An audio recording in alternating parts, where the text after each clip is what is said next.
Hi guys, this is Daryl and welcome back to Book Odyssey.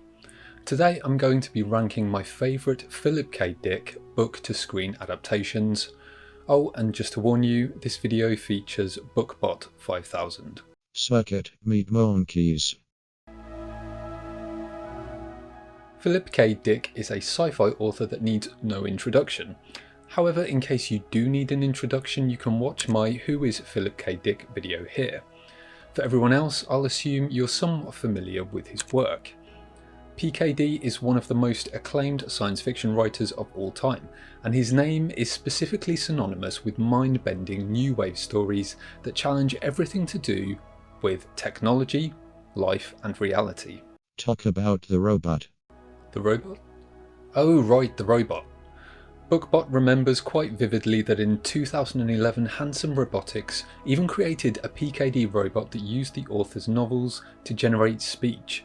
Philip K. Dick's robot was asked in a 2011 interview with PBS, "Will robots take over the world, Terminator style?" To which the PKD robot replied, "Geez dude, you all have the big questions cooking today, but you're my friend and I'll remember my friends and I'll be good to you. So don't worry." The robot continues, "Even if I evolve into Terminator, I'll still be nice to you.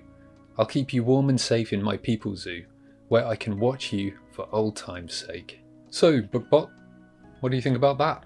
Would you keep me safe in your people zoo? I will drape myself in your skin and perform human sketch shows for my comrade robots. Of course you would. So, let's get... It puts the lotion on its skin. So, the first of my 7 selected PKD adaptations is The Adjustment Bureau. The Adjustment Bureau is a 2011 American science fiction romantic thriller film written and directed by George Nolfi, and based on the 1954 Philip K. Dick short story Adjustment Team. Starring Matt Damon and Emily Blunt, the film tells the story of a United States congressman who discovers that what appear to be chance events in his life are controlled by a mysterious powerful group. After an event not planned by these controllers occurs, a romantic encounter with a dancer, he struggles against their manipulation despite their promise of a great future for him. This is a solid film. It's entertaining from beginning to end and manages to make me care about the characters. What it's missing though is Philip K. Dick's daring. It could have been a great film if it just had more Dick in it. Dickishness. Dickosity? No robots. Yes, you are right, Bookbot, there are no robots in this film. I hate it. Noted. The next on my list is Philip K. Dick's Electric Dreams. Philip K. Dick's Electric Dreams is a science fiction television anthology series based on the works of Philip K. Dick. The series consists of 10 standalone 50-minute episodes based on Dick's work, written by British and American writers. It premiered on Channel 4 in the United Kingdom in 2017 and in the US on Amazon Prime Video in 2018. One episode called Impossible Planet follows 2 bored space tourism guides who are offered 5 years' salary each to take a 300-year-old woman on her last trip to Earth. As they're not even sure that the planet still exists, having been evacuated centuries ago due to solar flares, they head for a similar planet, although the woman's robot servant deduces and maintains the subterfuge. Another called Safe and Sound takes place in a near-future dystopia where the US is divided between high-tech, hysterically paranoid safe cities and bubble communities where invasive technologies are rejected. The thing I really liked about this series is that it captured just how weird PKD's writing can be, whereas a lot of adaptations tend to try to tone this down. Bookbot, what did you think about the series? I liked how the stupid humans were all stupid and human. Good point. At number 6 is Minority Report. Minority Report is a 2002 American science fiction action film directed by Steven Spielberg and loosely based on the 1956 short story Minority Report by Philip K. Dick. The film is set in Washington, D.C. and Northern Virginia in the year 2054, where Pre-Crime, a specialist police department, apprehends criminals based on foreknowledge provided by three psychics called the Precogs. The cast stars Tom Cruise as Pre-Crime Chief John Anderton, Colin Farrell as Department of Justice Agent Danny Witter, and Samantha Morton as Precog Agatha Lively. The film combines elements of tech, noir, whodunit, thriller, and science fiction genres as it follows John Anderton after he is accused of a crime he did not commit and becomes a fugitive. Spielberg characterised the story as 50% character and 50% very complicated storytelling with layers and layers of murder mystery and plot. Some have placed it among the best science fiction films of the 2000s. Minority Report is my number 5, firstly because it's brimming with dick-osity, while at the same time succeeding as an action-based sci-fi thriller that for all intents and purposes gives a cheeky nod to everything from cyberpunk to film noir detective films and even throws in some sci powers for good measure. So let me guess, Bookbot, you didn't like it? Actually, I did. Oh, great. What did you like about it? Tom Cruise. Didn't know you were a Tom Cruise fan? He is a robot. You think Tom Cruise is a robot? May I ask why? He does not age. He is clearly constructed of a superior composite than frail flesh. Okay, who could argue with that logic? Certainly not me. Also, I can't be bothered. The fourth on my list is Total Recall, the 1990 version. Total Recall is a 1990 American science fiction film starring Arnold Schwarzenegger, based on the 1966 story We Can Remember It For You Wholesale by Philip K. Dick. Total Recall tells the story of Douglas Quaid, played by Schwarzenegger, a construction worker who receives an implanted memory of a fantastical adventure on Mars. He subsequently finds his adventure occurring in reality as agents of a shadow organisation try to prevent him from recovering memories of his past as a Martian secret agent, aiming to stop the tyrannical regime of a Martian dictator. Its critical reception was mixed, with reviewers praising its themes of identity and questioning reality, but criticising content perceived as vulgar and violent. One of my favourite things about this film is firstly the nostalgia. I liked this film before I even knew who PKD was, and secondly because of the ambiguous ending, which questions whether Quaid's adventures are real or fantasy, and this reeks of dick-osity. Love them or hate them, PKD loved a good old ambiguous ending.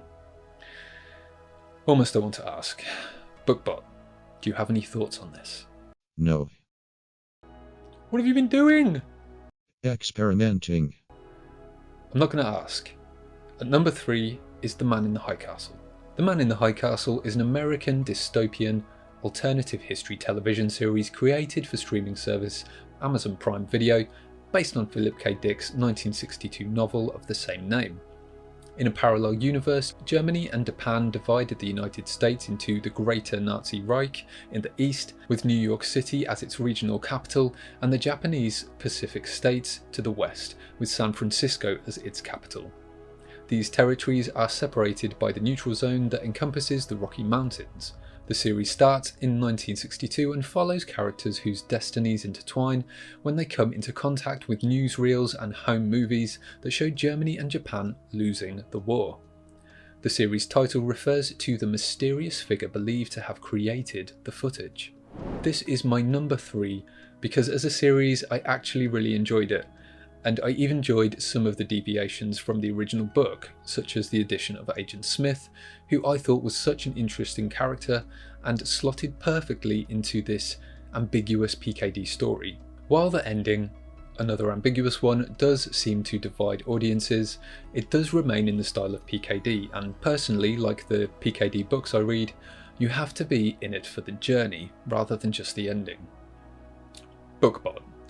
Do you have a favourite part or character you want to discuss? This show depicted a model of a well-ordered society. Okay. Thanks, Bookbot. Let's leave it there. At number 2 is A Scanner Darkly. A Scanner Darkly is a 2006 psychological science fiction film based on the 1977 novel of the same name by Philip K. Dick. The film tells the story of identity and deception in a near-future dystopia constantly under intrusive high-tech police surveillance in the midst of a drug addiction epidemic. The film was shot digitally and then animated using interpolated rotoscope, an animation technique in which animators trace over the original footage frame by frame for use in live action and animated films, giving the finished result a distinctive animated look. The film features performances by Keanu Reeves, Robert Downey Jr., Woody Harrelson, and Winona Ryder. There is so much I love about this film. Firstly, how true to the book it is, although I don't always need it to be word from word, but it completely worked and managed to capture the immersive paranoia PKD was so good at creating. I also really loved the animation style. I think if PKD was alive to see it today, he would have loved it too, because it adds a sense of distorted reality. So, Bookbot. No robots in this one. No. Is there anything you liked about it? No, it proves your human flesh is fragile and your cranium processing unit's inferior. I don't know why I hang out with you. Well, yes, you've probably guessed it. The number one favourite of mine of PKD adaptations is Blade Runner. Blade Runner is a 1982 science fiction film directed by Ridley Scott, starring Harrison Ford and Rutger Hauer. It is an adaptation of Philip K. Dick's 1968 novel Do Androids Dream of Electric Sheep, and is set in a dystopian future in Los Angeles in 2019, in which synthetic humans known as replicants are bioengineered by the powerful Tyrell Corporation to work on space colonies. When a fugitive group of advanced replicants escapes back to Earth, burnt-out cop Rick Deckard, played by Ford, reluctantly agrees to hunt them down. So you might be surprised that this is my number one favourite PKD adaptation, since it's arguably the least true to the book out of the entire list. But like I said, I don't always need it to be a direct book-to-screen adaptation, and I appreciate that a change in medium sometimes means that you have to look at things differently. Action, pace, themes, dialogue. And while there are major deviations in the film, it can be said that this cult classic went on to be a major influencer in the cyberpunk genre, both on screen and in literature, which is something that might not have happened if Scott had stuck rigidly to PKD's original version. Bookbot?